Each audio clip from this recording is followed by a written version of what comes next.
Olá meus irmãos, olá minhas irmãs, tudo beleza? No vídeo de hoje eu vim aqui para poder partilhar com vocês um pouco a respeito sobre vocação. Bem, a vocação é um chamado divino, é uma iniciativa divina em nossas vidas. Então é Deus que nos chama, é Deus que nos inspira e é Ele que nos vocaciona. Agora eu acho que uma das perguntas que pelo menos Deus sempre faz na minha vida é: mas como Deus nos chama? Bem, e uma das coisas que eu acho mais belo nesse chamado divino é porque o Senhor, Ele tem uma história para cada pessoa, né? A história de cada alma é única. Então o Senhor tem um modo diferente de chamar a cada um de nós, né? Mas vale ressaltar que eu acredito que o Senhor sempre fixa o olhar na alma de um modo sensível e racional. E por que isso? Porque eu acho que um dos maiores erros do ser humano, acho que se tivesse uma lista, tipo...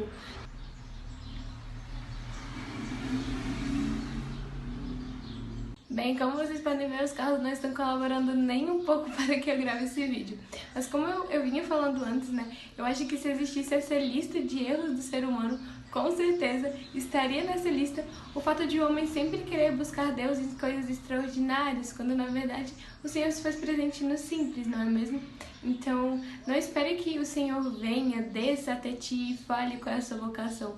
Quer dizer, eu não digo que isso é algo impossível de acontecer, mas também não digo que é algo natural. Então não espere por isso, né? O Senhor nos fala constantemente através do simples, precisamos enxergá-lo nesse simples. Bem, então a gente já entende, né, que a vocação é esse chamado de Deus, né? Mas se ela é um chamado, é preciso também ter uma resposta, não é mesmo? Então, eu costumo dizer que a vocação é esse encontro de duas liberdades, a de Deus que chama e a da alma que responde.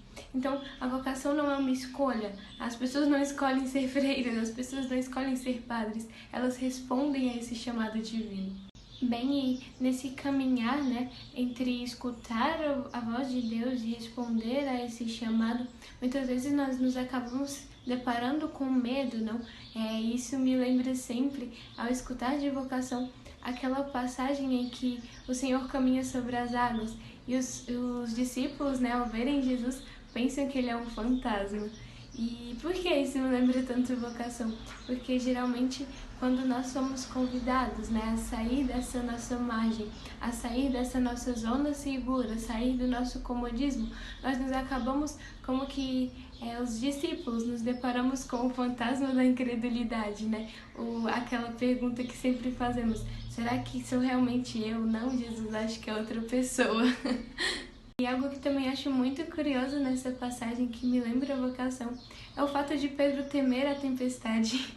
Ora, Pedro era pescador, ele conhecia tempestades, mas apesar de conhecer a tempestade, ele teve medo.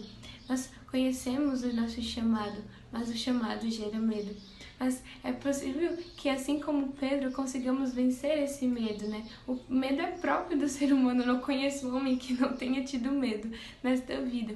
Mas apesar do medo, que nós não fiquemos paralisados nele, né? E que possamos seguir, ir ao encontro do Senhor, caminhar sobre as águas também. Uma das frases preferidas que eu tenho de Santo Agostinho é uma que ele diz: fizeste-nos para ti, inquieto está o nosso coração, enquanto não repousar em ti. E é exatamente isso que Santo Agostinho diz. Nossa realização, a realização de nossos projetos não se encontra em nós mesmos, em corresponder à nossa vontade, mas a responder ao chamado que vem do alto. Deveras, não devemos ter medo de fazer a vontade divina, mas sim de fazer a nossa vontade. Isto porque a vocação, ela tem essa finalidade de buscar o nosso fim último, né? A vocação é esse segmento com Cristo que visa a santidade. Ora, um rapaz, ele não entra ao seminário apenas para ser padre, ele entra ao seminário para se tornar santo. Assim como dois casais de esposos, eles não se casam porque se amam somente, mas porque querem buscar uma vida de santidade dentro do matrimônio. A vocação é esse meio que Deus dispôs para que sejamos santos. Então, se não somos santos ainda, veja que não é por falta de graça, mas por falta dessa generosidade para com o chamado divino. Como diria Santa Teresa d'Ávila, aquilo que muito custa, muito vale. Então, que peçamos ao bom Deus a graça de sermos dóceis, né? Se somos dóceis, nada nos falta. Então, que respondamos com graça a esse chamado divino em nossas vidas. E é isso, meus irmãos. Essa foi a nossa verdade de hoje. Tchau, tchau e que Deus nos abençoe.